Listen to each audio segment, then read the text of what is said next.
আসামিরা এখনও বহালতবিতে ঘুরে বেড়াচ্ছে।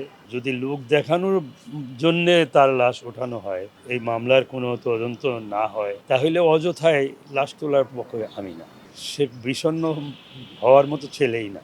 একটা শিল্পী ইমোশনাল না হলে শিল্পী হতে পারে না। যুদ্ধ করে দেশ জয় করা যায়, মন জয় করা যায় না।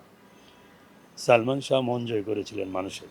সালমান শাহকে নিয়ে, তার এই হত্যা মামলাকে নিয়ে অনেক দিন আন্দোলনের পরে যখন এই মামলাটি হত্যা মামলা হিসেবে রুজু হয়, তারপর আমরা ভেবেছিলাম যে হয়তো বাদী বিবাদী, যেহেতু বিবাদী যাদেরকে যেহেতু বাদী যাদেরকে বিবাদী করে কেস করেছে, হত্যা মামলা রূপান্তরিত হয়েছে, আমি আশা করেছিলাম যে এর মধ্যে হয়তো ওই আসামিদেরকে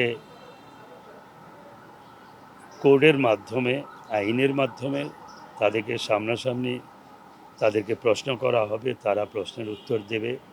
All time Roma, you are so All Time Roma. Taste it, love it. চুলচারা বিশ্লেষণ হবে। দোষী নির্দোষ সেটা হলো পরের ব্যাপার, কিন্তু যাদেরকে আসামি করা হয়েছে তাদেরকে আশা ছিল যে তাদেরকে সম্মুখীন করে আইনের সামনে এনে তাদেরকে প্রশ্ন করা হোক এবং এই মামলা সম্পর্কে তাদেরকে কেন আসামি করা হলো সেটা নিয়ে জিজ্ঞাসাবাদ করা হোক। কিন্তু বিগত দিনগুলো অতিবাহিত হয়েছে, আসামিরা এখনও বহালতবিতে ঘুরে বেড়াচ্ছে। আমরা জানি না কে হত্যা করেছে, কে মেরেছে, সেটা হলো পরের ব্যাপার, কিন্তু যাদের নামে আমরা অবজেকশন দিলাম তারা এখনও আইনের সম্মুখে এসে দুটি কথা বলেনি বা আইনগতভাবে তাদেরকে বলানো হয়নি। বহুদিন পর আবার যখন জানলাম যে বিগত ৩০ বছর পরে আবার তার লাশ কবর থেকে উত্তোলন করা হবে, সেটা হলো আইনগতভাবে তাদের যদি প্রয়োজন হয় এই প্রমাণ করতে গিয়ে তার লাশ উঠাতে হবে, ওকে ভালো। কিন্তু যদি লোক দেখানোর জন্যে তার লাশ ওঠানো হয়, কার্যকরীভাবে এই মামলার কোনো তদন্ত না হয় বা গুরুত্বপূর্ণ একটা পর্যায়ে সরকার এটাকে গুরুত্ব না দেয়, তাহলে অযথাই লাশ তোলার পক্ষে আমি না।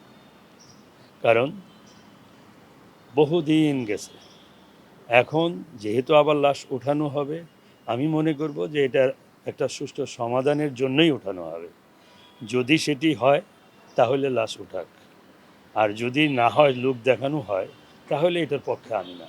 বর্তমান সুপারসনিক যুগে, বিজ্ঞানের যুগে সরকার ইচ্ছে করলে এটা এই তার মাটির থেকে অনেক আলামত বের করতে পারবে, সেটা টেস্টের মাধ্যমে, ফরেন্সিক এরিয়ার মাধ্যমে। কিন্তু যদি এই লাশ ওঠানো হয়, আমরা আশা করব যে তার একটা সুষ্ঠু সমাধান পাব, এটা আমার দৃঢ় বিশ্বাস। এখন আইন বিভাগ, বিচার বিভাগ কীভাবে পদক্ষেপ নিয়েছে আমি জানি না, তবে আইন বিভাগের কাছে, বিচার বিভাগের কাছে আমি আশা করি তারা যেন এটা সুষ্ঠু তদন্ত করেন এবং এর একটা সুষ্ঠু সমাধান খুঁজে বের করেন। এই সমাধান বের করতে যা করণীয় তা তারা করতে বাধ্য করবে, এখানে কারো বাধা দেওয়ার কিছু নেই। তবে সেটা যেন লোক দেখানো না হয়, এটাই হলো আমার ব্যক্তিগতভাবে চাওয়া। আর সালমান ভক্ত এখনও সারা বাংলায় আনাচে প্রনাচে আছে, তারা চায়, প্রতিনিয়তই চায় তার একটা সুষ্ঠু সমাধান হোক, এবং আমরাও চাই এইটা সুষ্ঠু সমাধান হোক।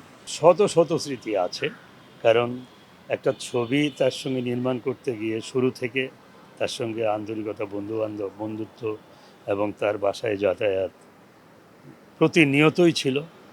সেটা আমার ফিল্ম সম্পর্কে, আমার চলচ্চিত্র নিয়ে আলাপ আলোচনা, তারপরে গবেষণা, বিভিন্ন ব্যাপার। তো এগুলো স্মৃতি অনেকবার বলেছি, এগুলো স্মৃতি এখন শুধুই স্মৃতি। সালমান শাহ শুধুই স্মৃতি। সে বিষণ্ণ হওয়ার মতো ছেলেই না।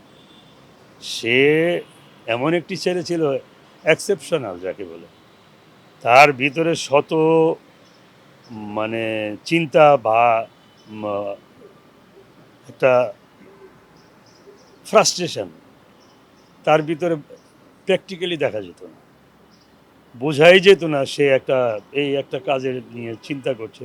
সে ফিল্মে কাজ করতে আসতো, যখন ক্যামেরার সম্মুখে আসতো মনে হতো সে এইটাই তার পৃথিবী, পৃথিবীর অন্য কোনো খেয়াল তার ভিতরে ছিল না, অন্য কোনো কথাও সে বলতো না, ওই ফিল্ম নিয়েই কথা বলতো, ওই ফিল্মের মধ্যেই সে ডুবে যেত। ইমোশনাল তো অবশ্যই ছিল, কারণ একটা শিল্পী ইমোশনাল না হলে শিল্পী হতে পারে না, অবশ্যই ইমোশনাল ছিল। তবে ফিল্মের প্রতি তার যে আন্তরিকতা, ক্রিয়েশন, এইটা তার ভিতরে যেভাবে ছিল খুব অল্প শিল্পীর মধ্যে দেখা যায়। অল্প সময়ের ভিতরে সে যা দিয়ে গেছে সেটা অবিস্মরণীয়, এটাকে ক্রস করার ক্ষমতা কারো নেই। মানুষের যুদ্ধ করে দেশ জয় করা যায়, মন জয় করা যায় না। সালমান শাহ মন জয় করেছিলেন মানুষের, এটা কত বড় শক্তি, এটা মানুষকে যে ভালোবাসে সে বোঝে।